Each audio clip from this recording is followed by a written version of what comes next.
చాలామంది లెంట్ లేదా శ్రమ దినాలు పాటిస్తున్నారు. కానీ లెంట్ శ్రమ దినాలు ఎప్పుడు స్టార్ట్ అయ్యాయి, అసలు ఎందుకు స్టార్ట్ అయ్యాయి, ఇది బైబిల్లో ఉందా అనే ప్రశ్న చాలామంది ఆలోచించరు. బైబిల్లో లెంట్ కోసం ఎక్కడ రాసలేదు, ఇది ఆచరించాలని కూడా లేదు. కాలక్రమేణా అప్పుడు ఉంచబడినటువంటి సంఘ పెద్దలు లేదా చర్చ్ ఫాదర్స్ వీళ్ళందరూ కలిసి గుడ్ ఫ్రైడేకి ముందు మనం కొన్ని రోజులు సిద్ధపాటు కలిగి ప్రార్థన చేసుకునే అవకాశం ఉంటుందని ఈ లెంట్ను ప్రారంభించినట్లు మనం చూస్తున్నాం.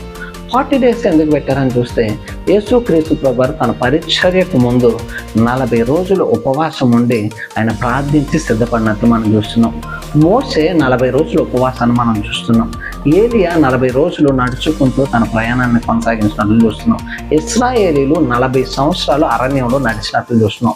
40 అనే నెంబర్ని మనం ఈ యొక్క బైబిల్లో చూస్తే అది సిద్ధపాటుకి లేదా పరీక్షకు లేదా ప్రిపరేషన్కి ఒక సమయం. ఈరోజు మీరు లెంట్ పాటిస్తున్నారా లేదనేది ఇక్కడ ఇంపార్టెంట్ కాదు, ఆయన కొరకు సిద్ధపడి ఉన్నారా లేదన్నది ఆలోచన చేద్దాం.